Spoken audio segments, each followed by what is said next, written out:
10, 9, 8, 7, 6, 5, 4, 3, 2, 1, L40 stages are ignited.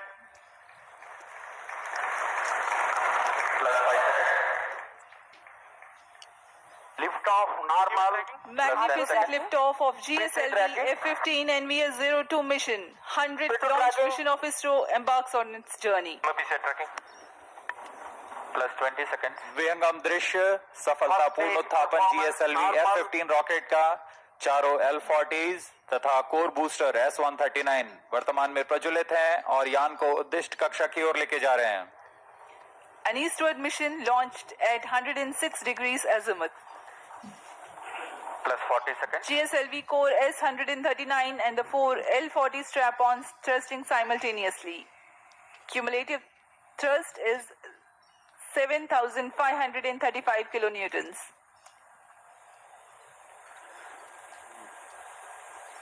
प्रथम चरण में कोर बूस्टर है जो कि नोदक पर आधारित है.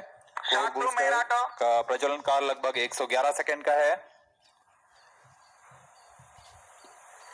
इसके पश्चात भी L-40 जो स्ट्रैप-ऑन बूस्टर्स हैं उनका प्रज्वलन लगभग 50 सेकंड और आगे चलेगा. इस तरह लगभग 150 सेकंड्स पर प्रथम चरण का प्रज्वलन काल समाप्त होगा. Action time for the core solid motor is 112 seconds and that of the strap-ons is 149 seconds. HTPB based propellant in S-139 and L-40s are powered by turbo pump fed Vikas engine based on earth storable propellant. Shar ground station acquiring the trajectory data. S-139 stage ban out. Core booster का प्रज्वलन काल समाप्त हो चुका है. Plus 2 minutes. Strap-on booster अभी भी प्रज्वलित है. इस दौरान यह लगभग 3000 किलोन्यूटन का प्रणोदक उत्पन्न कर रहे हैं. Normal.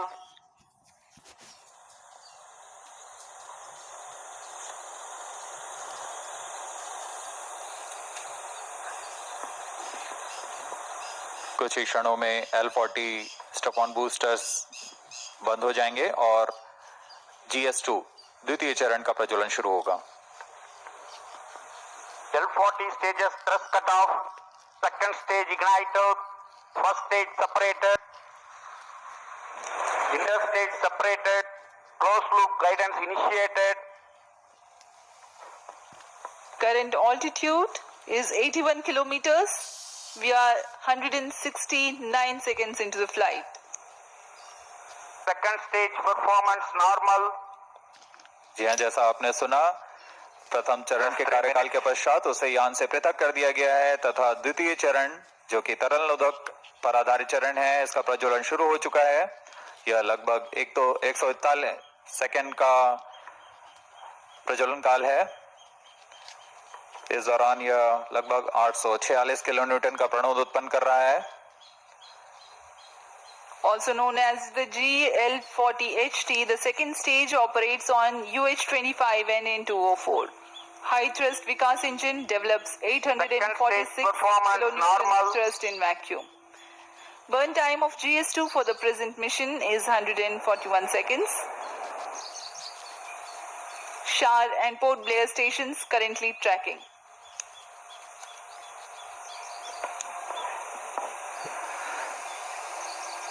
द्वितीय चरण का प्रज्वलन जारी है.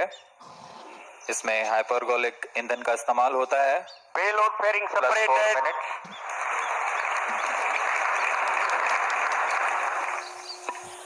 Shielding of the spacecraft from atmosphere is no longer necessary. The current altitude is more than 100 kilometers. Normal. Payload fairing has been separated. Shar and Port Blair ground stations continue to track. पूर्व निर्धारित तरीके से 115 kilometre की ऊंचाई प्राप्त कर लेने के पश्चात ऊष्मा कवच को यान से पृथक कर दिया जाता है.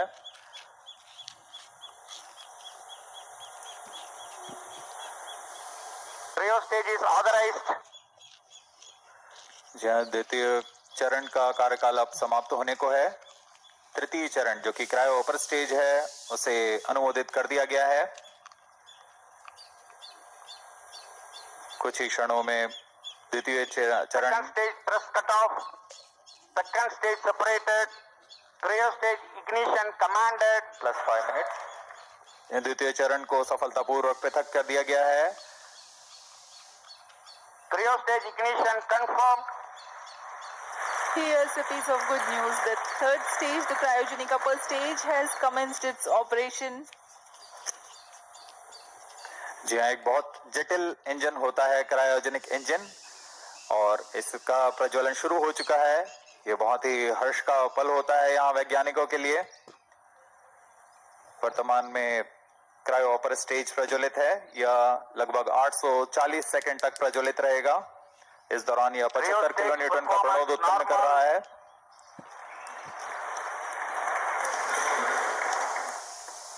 We are 345 seconds into the flight. Current altitude is 143 kilometers.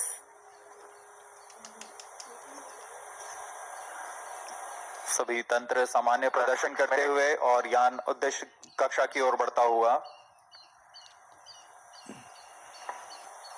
The cryogenic upper stage with 15 tons of propellant loading is currently operating.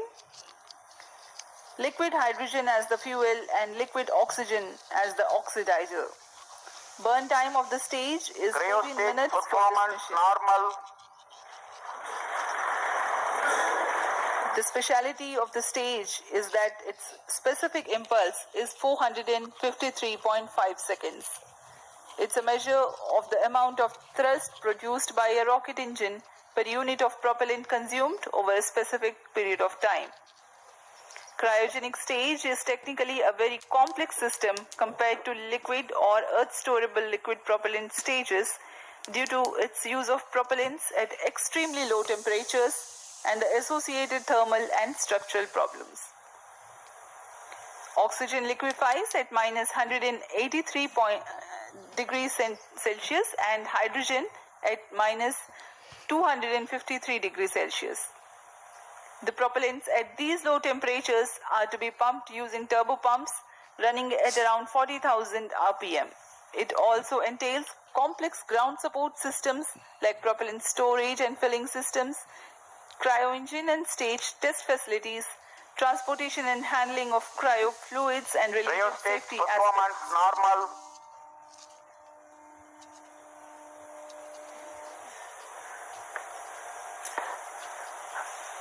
अब हम उड़ान से लगभग 460 सेकंड दूरी पर आ चुके हैं। वर्तमान में यान की ऊंचाई 149 किलोमीटर तथा सापेक्ष गति 5.26 किलोमीटर प्रति second.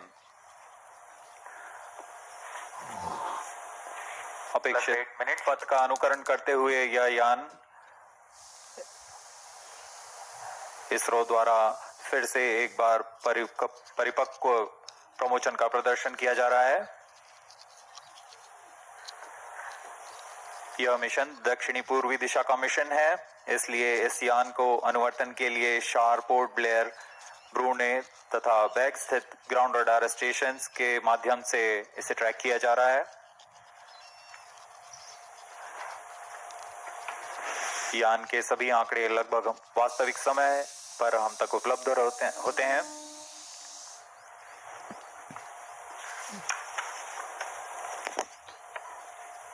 Cryo stage performance normal. वर्तमान में शार तथा पोर्ट ब्लेयर स्थित रडार स्टेशन हम तक यह आंकड़े उपलब्ध करा रहे हैं।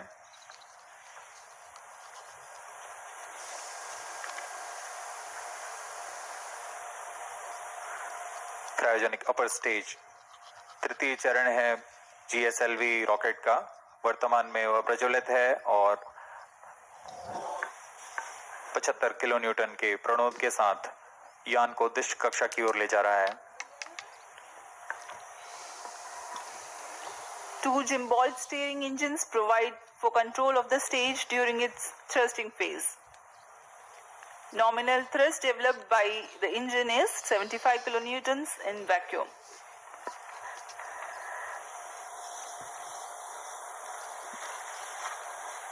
यह प्रज्वलन काल लगभग 840 सेकंड का होने वाला है। इस दौरान आपको नाविक उपग्रह के बारे में जानकारी प्रदान करते हैं। नाविक नक्षत्र मुख्यतः दो तरीके की सुविधाएं प्रदान करने के लिए सक्षम है: मानक स्थिति निर्धारण सेवा तथा प्रतिबंधित सेवाएं। प्रारंभिक सुविधा क्षेत्रों में 20 मीटर की स्थिति विभेदनशीलता तथा समय परिशुद्धता में 40 नैनोसेकंड की परिशुद्धता के साथ इसे अभिकल्पित किया गया है। द्वितीय पीढ़ी के 5 नौवन उपग्रहों में द्वितीय कड़ी जोड़ने जा रहा है यह NVS-2। यह नक्षत्र वर्तमान में नाविक सेवाओं नौवहन सेवाओं में अभिवृद्धि कर विशिष्ट सेवाएं प्रदान करने के लिए जा रहा है। इन उपग्रहों में L1 बैंड का प्रयोग किया जा रहा है। इसमें अतिरिक्त सेवाओं का विस्तार किया गया है। NVS-2 उपग्रह को L1, L5 और S बैंड में कार्य करने के लिए तैयार किया गया है। इसके अतिरिक्त रेंजिंग के लिए C बैंड का प्रयोग किया जा रहा है। इस उपग्रह को I2K बस पर आधारित कर बनाया गया है। लगभग 3 किलोवाट के विद्युत क्षमता के साथ यह उपग्रह IRNSS-1E को प्रतिस्थापित करेगा।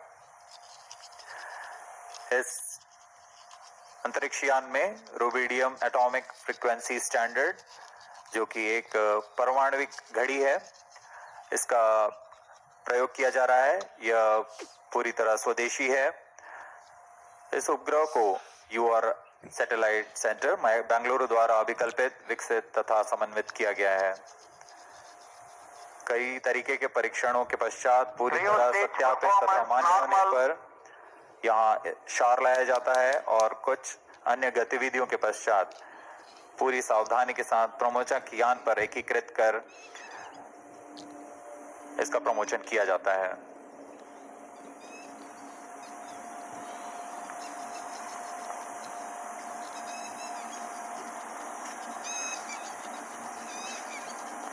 +12 minutes.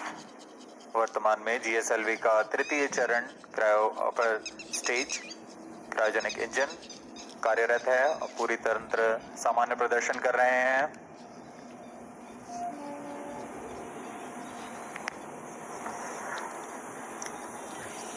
The cryogenic upper stage currently thrusting. We are 740 seconds into the flight.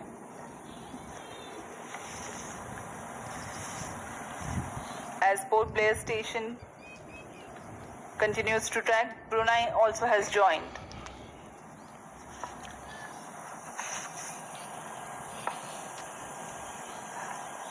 Let me explain to the viewers something about the NVS-02 satellite. NAVIC stands for Navigation with Indian Constellation. It is an independent regional navigation satellite system designed to provide accurate position, velocity, and timing service to users in India as well as to region extending about 1,500 kilometers beyond Indian landmass. The first generation of NAVIC satellites were launched by PSLV launch vehicles between July 2013 and April 2018. To ensure continuity of services, NAVIC Constellation will be augmented. Master control facility at Hassan in Karnataka and Bhopal in Madhya Pradesh monitors and controls the geostationary and geosynchronous satellites of ISRO. The NAVIC ground segment is responsible for parameter generation and transmission, satellite control, ranging and integrity monitoring, as well as timekeeping. Cryo stage performance normal. The NVS-02 satellite will be placed in geosynchronous orbit at 111.75 degrees east, replacing its IRNSS predecessor of the first generation at that point, and meters, with L5 and S band for standard positioning service. The ranging payload consists of C-band transponder used for two-way CDMA ranging to facilitate precise orbit determination.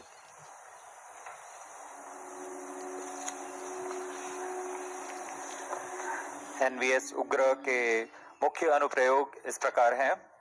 Cryo stage performance इसमें normal. सामरिक अनुप्रयोग, internet of things आधारित अनुप्रयोग, आपातकालीन सेवाएं और मानक समय सेवाएं शामिल हैं। इन सभी अनुप्रयोगों को सिद्ध करने के लिए यह NVS-2 उपग्रह, जो कि नक्षत्र का एक भाग है, इसे पूर्ण करने जा रहा है। Plus 17 minutes.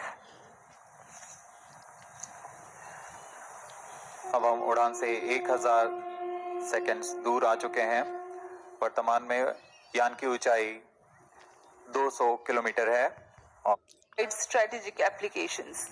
It will enhance terrestrial, Cryo stage aerial, performance normal. and maritime navigation. A farming management strategy called precision farming will